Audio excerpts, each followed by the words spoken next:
Hello, and thanks for joining me tonight. My name is Mike Tellerino. I am the CEO and founder of K9 for Veterans. Tonight I have a very special guest and also a very personal friend of mine, Jim Cadagno. Jim has just started a not-for-profit called Homeless Veterans of Illinois. Jim, why don't we start out by telling us a little bit about why this organization came about? Well, I'm just getting up and running, and I come from a long line of veterans on both sides of the family. My mother had 6 brothers, all who served in the military, and my father had brothers, they also served. And my father was Tech Sergeant Jim Cadagno. They gave, so now it's my turn. There's over 40,000 homeless veterans in the United States, over 800 homeless veterans just in Illinois. They need food and clothing. Yeah, they do. You know, it's a shame that, we have so many veterans that are out living in the streets, and our government doesn't seem to be doing anything they can to get them off the streets. What are your hopes to accomplish with your not-for-profit? Well, right now at this time, I'm doing a clothing drive. You can go to my website, www.homelessveteransillinoi.org, and you can see the locations for your drop-offs, or you go on my Facebook page, Homeless Veterans of Illinois Non-For-Profit, and you can see the locations. Shortly, I'm planning on having a drive to feed them. And I intend to start a food pantry with hot meals for whenever the homeless come in. They can have a hot meal. That's amazing, Jim. Jim, it's so hard today to start a not-for-profit because of the economy the way it is and stuff like that.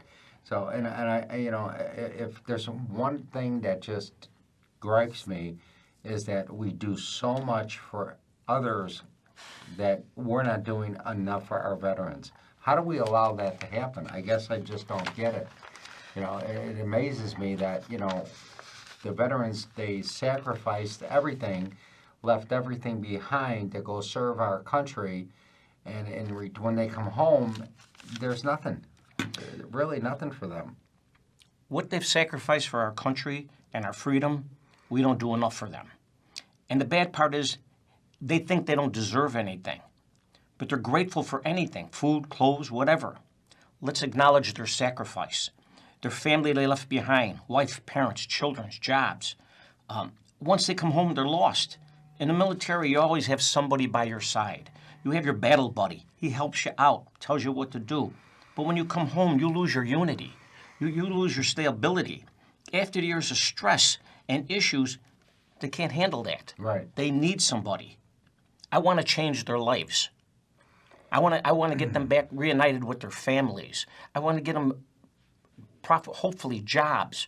Get them psychological help, whatever may be necessary to keep them going. But right now, if you look, we've got so many people coming in the United States illegal, and they get food, phones, clothes, everything feasible.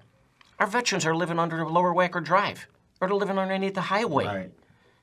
That shouldn't be. That shouldn't be. That shouldn't be. We're giving millions away to these illegals, and our people are starving. Yeah, we have to do something about this. I don't begrudge anybody wanting to come to America to have a better life. My parents came from Italy. They came through Ellis Island. Mm-hmm. They did it the right way, and it just amazes me that we're allowing millions of illegal immigrants coming across our borders. And again, I'm not. It's got nothing to do with who they are or where they're coming from. It's the way they're coming in. And it's like, what are we doing for our veterans? And I don't want to sound like a broken record, but our veterans, they paid the ultimate sacrifice. They took that oath. They went and defended our country. They didn't ask for anything when they came home, but we're not doing anything to help them out either. 100%. It's amazing. I think one of the things, one things that I really found that I think is really an awesome thing are these little villages that are created for the veterans. Yes. I think that's one of the best things a community could do to help our veterans get off the streets. That's one of my intentions. Once I can get up and running, I'd like to be able to house them. And again, little villages, townhomes, whatever it may be, and they could stay there a day, a week, a month, a year, whatever it takes to get them off the street. They definitely need that. Our veterans are not getting what they need. Our government or the VA, they're not giving it to them. It's our duty to pay back. It's important that they feel supported and appreciated for what they've done. We need to do so much more for our veterans. Right, and we're just not doing it. No, not at all. With what you're doing to help our veterans, at least help feed them. I have a friend of mine who has a not-for-profit, and he passes out $350 gift certificates to over, I don't even know how many veterans. His name is Mike Cozy. He gives them these gift cards to go to Jewel and purchase food to get them through the holidays. Shopping. They go shopping. That's what shopping they do. with that $350. They can go shopping. They can buy whatever they need for the holidays. That's great. That's great. Amazing That's gift. amazing. We need more organizations like yours to get out there and just stand up for our veterans. Again, they paid the ultimate price. They made the ultimate sacrifice.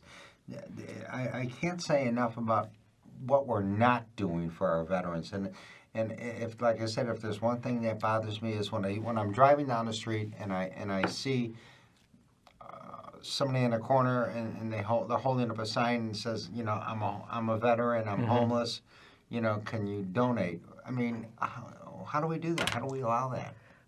Well, people don't realize, the success of this country was built on the back of these veterans. We're indebted to them. An entire way of life would not be possible if it wasn't for them. The sacrifice these people have put in, and it's up to people like myself and you, and that are behind the homeless veterans to get together, to get a common goal. And let's get together and do something for them. Whatever it may take, let's get them out from underneath the highway. Let's get them a roof over their head, 3 meals. We're headed toward the holidays. And these people have nowhere to go, nowhere to eat, nowhere to shower. How hard is that? God knows the last time they've seen their family. So it's up to people like us to let's reunite them. Let's get them off the street and get themselves a meaningful life again. Jimmy, I couldn't agree more with you. Like I said, if there's one pet peeve I have, it's when I see or hear about a veteran being homeless. With K9 for Veterans, we have a lot of veterans that come to us looking for a service dog, and I can't tell you how many that approached us and well, what do I need to do? How do I get in your program? And I'd like to get a service dog. They don't even have a home. They don't even have a home. They're living on the streets.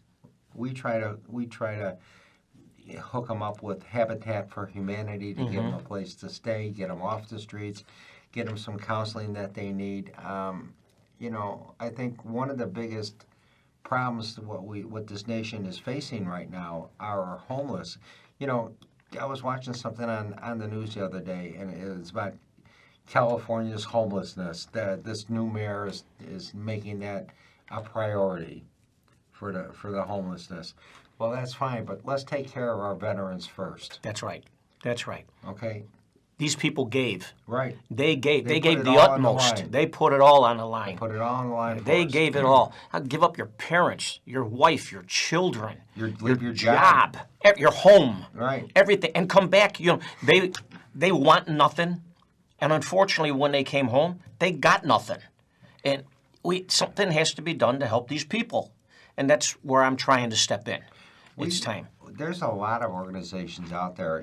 During the Vietnam era, when we came home from Vietnam, we were slandered, we were called names, we were looked down upon, we were spit at.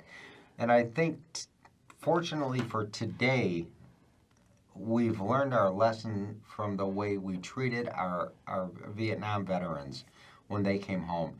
And so today there's a lot of organizations, good organizations, that are out there helping our veterans. And, but we're not doing enough. We need to do more. So when you told me you were going to start this homeless veteran drive, and, I know your heart's in the right place. I know you're going to do whatever you can to make this work. and to get as many veterans off the street as you can. But, just starting that clothing drive that you're doing, if you can keep a veteran warm under that Vidoc, at least it's something somebody's doing to help them. They're hungry. They're cold. They've got no clothing. They need jackets and shirts and socks and pants, whatever we can give them, a blanket, whatever we can give them to keep them against the elements. These people are living in the open. And I says, 18th and Halsted. You go to 18th and Halsted, it's another world. It's a city. All these people just up and down the sidewalks. They got tents all over the place. That's no way to live. No. Not for what these people... I couldn't imagine living like that, No. Could you? No, not at all. Not at all. Yeah, that's just beyond me. I mean, it's just... Now, if people want to donate some clothing or any kind of socks or gloves, hats, blankets, jacket, whatever, they can go to your website. Is it up and... Yes, you can go to my website, www.homelessveteransofillinois.org. It'll give you locations. It'll tell you where the gift boxes are. You can go to my Facebook page, Homeless Veterans of Illinois, non-for-profit. It'll have all the pictures of the containers to take in the gifts. It'll have every location where they're at. It's got my number there. If there's any problem you get in there, call me. Call me. Whatever I could do to help, I'm more than happy to do. Just let me know. We'll set up an appointment. I'll come and get everything, and we can make sure that there's some veteran that'll be warm tonight because of you. Hopefully that there's people out there that want to help our veterans that will go to your website, look where these donation boxes are, and make that donation. I mean, a coat means nothing to us, but it means the world to one of our veterans who are out on the street and they're freezing. It's life-saving. Yeah, it's life. It could be. You realize we've been fortunate. Pretty soon, though, starting next week, we're starting to hit 0 temperatures. Right, I know. You It's can't very exist in cold. that. I've seen veterans walking around without shoes, and are walking around in this. So a jacket is life-saving. It's monumental. And not to mention how many children are out there that they have that are still riding back and forth in the tent or whatever it may be. They all need something. We can provide it. If everybody went in their closet right now, we've got more than we need. So it's just a matter of donating something. Just it's give. Absolutely true. It Yeah. really is. My heart breaks for these veterans. They really do. We work with veterans that have for the service dog program. And I think one of the hardest things that I've come across while interviewing a veteran is for them asking for help. The hardest thing for them to do is reach out and say, I need some help. They won't do it. They don't They're too acknowledge proud. that. They don't acknowledge that. I don't think they realize they need help. They accept just what it is. And as I said, they didn't ask a question when they took that oath. They got nothing. And when they came home, they got nothing. Right. And they accept it. They accept it. That's not a way of life. There's too much in this country that have to have these people suffering. And they're all the type, if they had to do it again, they'd be right there. They'd do it again. They'd do it again in a heartbeat. And they're doing it for me and for you and for their sisters and whatever it may be. They're dedicated. They don't look at it like, I'm down and out, I don't have a job. No, they're dedicated and they're right back in. Unfortunately, age hits and things happen, but they're there. They're there, and we have to help them. You're absolutely right. And the first step is let's get them off the street. Let's get them off the street. Let's help them find a job so they can be self-sufficient and move forward with their life the way you or I would. It's just really difficult for them to get that leg up. Housing is a big issue. It's a matter of, and I don't see it happening in Illinois, but I haven't done a thorough research on it. It's a matter of what you had said, housing, the small homes, the village. Let's get something. That's one of my intentions. Let's do something for them where they have a place to go. Let them find a cause in life, a purpose. Yeah, I forget where that tiny village is that I was reading about. It's amazing. They built these little, small little cabins They built a bunch of them, and they're allowing our veterans to live there until they get on their feet. They're helping them get employment. They're helping them, just get on their feet. That's what we need. They need a helping hand. That's what we need. We need somebody behind them to push them. And if you give them that start, just show them that somebody cares and give them that first step to making life better for them, they'll just go from there. They need direction. They need somebody to point them in the right direction. And the main thing is you've got to get a lot of the burden, the stress off their back. Living under a highway, going through a garbage can. No, you have a village where they can come to, a little small home, a townhome, an apartment complex, whatever it may be. The first thing is, now they have a shower. Now they have a roof over their head. Right. Now they're warm. Now they're cold. I mean, it works. It's just a matter of you have to get them from step A. Now you move them into step B. Let's see what we could do to unify them with their families. Let's see what we could do to get them a job. Let's see what it's going to take to help this person and get him a better life, because he gave us a better life. You don't want to admit it, but he did. Because if it wasn't for him, this wouldn't be America the way it is. No, it wouldn't be. We have so much to thank our veterans for. Yes. Yeah, it just amazes me how we're allowing our country in general is allowing our veterans to be homeless, living in the streets, like you said, living under bridges, eating out of garbage cans. And that's a fact. That this isn't something we're just saying. No. This is true. A cold-hearted fact.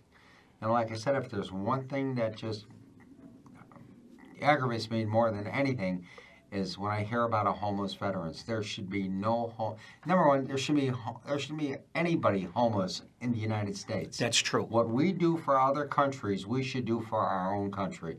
Take care of our homeless. Get them off the streets. I don't think our government makes it a priority. No, it's the not. homeless veterans. It's not. It's not. They've got many more things that they're involved in than to worry about our homeless veterans. I think they take it for granted. I know they know the plight. They can't say they don't know it. It's just a matter of they're not pushing it forward. Right. So it comes down to people like us to push it forward. Make them aware of what's going on.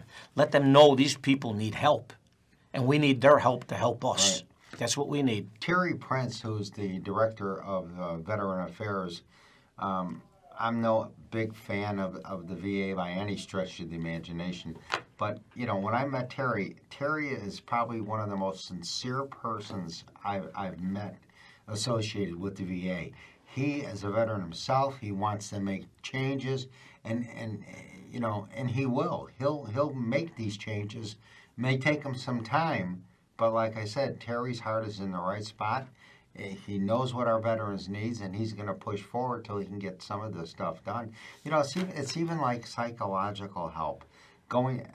How do you take a homeless person who's living under a street, under a viaduct, and say, well, you should be getting some counseling.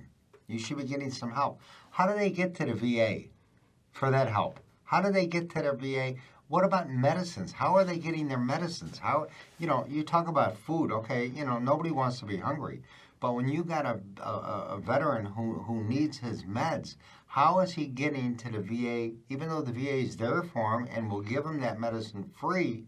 How do they get to that VA? They don't have money for an Uber. No. If they had money for an Uber, they'd be buying something to eat. They need emergency medical. They need emergency dental. And as far as what you said is very correct, that's where you have to start a force where you can go to these veterans, and if you can shelter them and they need their medicine, now you could start a service where they're taken to the VA, where they're taken and to the doctor, given what they need, rather than just saying, well, you should have this and you should have this. And the truth is, you go to the VA, they want to give you a pill for this and a pill for that. All right. No, that isn't solving a problem. You're creating a problem. What you want to do is find the root of the problem with this person. They may just need counseling. They just need a pat on the back. They might need that shelter, that roof over their They head. just need to know somebody cares, Jim. Yeah, to show that there's somebody there for them. It doesn't cost anything to care about someone else. It really doesn't. Words are great. Actions mean it all. You have to put this in force. You have to do something to show these people that there's somebody out here for them. They're not on their own. We're willing to try and pick them up and get them moving forward. Again, the hardest thing for a veteran to do is to ask for help. They're it's just not in their nature. They don't realize it. No. They think, that guy says. I tell all our veterans that come to our program for Service Dog, you know, the first thing they have to do is admit that they need help. Once they admit that they need that help, then they're on the path to getting better. That's right. But veterans are just too proud to ask for help. That's They accept problem that I see. Yeah, they accept it. Yeah, they They do. accept it. They're living under the highway. Yeah. They no When clothes, they no endure they in accept the it. military, Yeah. they're doing basically the same thing out on the streets. They Yeah. just figure out, this is it. This is what Yeah. I do. This is how This I is live. my life. This is how it's supposed to be. No, it's And not nobody supposed to should be. be homeless. Nobody, especially our veterans. Nobody should be homeless. Nobody should be hungry. There's no reason for that. Not in this country. Not in this country. Not in this country. No, No. I couldn't agree more with you. It's just an amazing thing that what we're not doing for our veterans. It really is. You know, if I could do anything, I'd like to take all our veterans, have tiny homes all over for them. That's just what they need. We got to get them off the streets. We got to get them off the street. Food, clothing, shelter, and again, reunite them with their family. What help they may need, jobs. They can basically. There's so many jobs that they can do. It's just But how are they push. going to get to those jobs? Well, that's you have they to. don't have yeah. the clothes to present themselves at that interview. Well, that's where we'd have to get into. I would have to get into something where, first of all, you make the interviewer understand what we're doing. It's a cause. We're helping these people. You know, let's not look at the way he's dressed today. Let's look at how he'll be dressed tomorrow. We have to form a service where we have them taken down to the interview. We have them taken to the VA. We have them taken to the doctor. We have them given their meds. We have to have a service where if they're in these villages, then it's got to be just like a retirement home, that at 3 o'clock we're having dinner. These guys can all come. These women can come, and they could have something to eat, warm. They could stop in for lunch. That's one of my things I'm trying to do, where we have hot soup, bread, and they could come and have some soup for lunch, some bread. But it takes time. It takes time, and it takes help, and that's why. Jim, you're looking for volunteers. I'm looking for volunteers. Just starting out. Why don't you tell them again, you know, where they can find your website, your Facebook page. So if you're interested in volunteering, let me tell you, this is an organization that you're going to want to volunteer because they're going to be doing some really great things for our veterans. My website, again, www.homelessveteransofillinois.org. And there's a volunteer page on there. It'll have all my information. It'll have my cause. You go to my Facebook page, Homeless Veterans of Illinois Non-for-Profit, and it's the same thing. You can volunteer. You can message me, whatever it may take. Any questions, anything whatsoever, please don't hesitate. Ask, and I'll do my utmost best to resolve any issue. Well, the main thing is that we get our veterans off the street. Yes. I don't want to sound redundant, but, you know, to me, we just got to get them off the streets. And, you know, and if we can't get them off the streets, let's keep them warm. Let's get them those jackets or sweaters or caps or gloves or socks or whatever they need to keep them warm until we can get them in a home. And I guess that's what you're doing right now by trying to have this clothing drive to give this stuff. Now, once you gather all these clothing, what are you going to do? Where are you going to dispense them? Well, what we're going to do with the clothing is right of now, I've got a storage. Any clothing given to us, men, women, children, we accept it all. Anything that needs to be mended, I've got a tailor that will work on it, patch it up, make sure it's good enough to be used. What we're going to do is we're going to go down there and force to the VA, Hines Hospital, work with the veterans that are there, the homeless veterans. We'll pass it out to them. We'll make sure they're not just, here's a pair of socks. No, we're going to give them enough that here's socks, here's pants, here's shoes. Hopefully here's a jacket, here's a hoodie, here's gloves. Whatever we can do to get them a warm enough outfit to keep them warm, from their hands to their feet. But we have to organize. I'm looking for volunteers, and we can go down there in force, and now we could pass that out to these homeless veterans. Because this winter, believe me, it's cold now. It's going to get colder. So we have to do something to help them.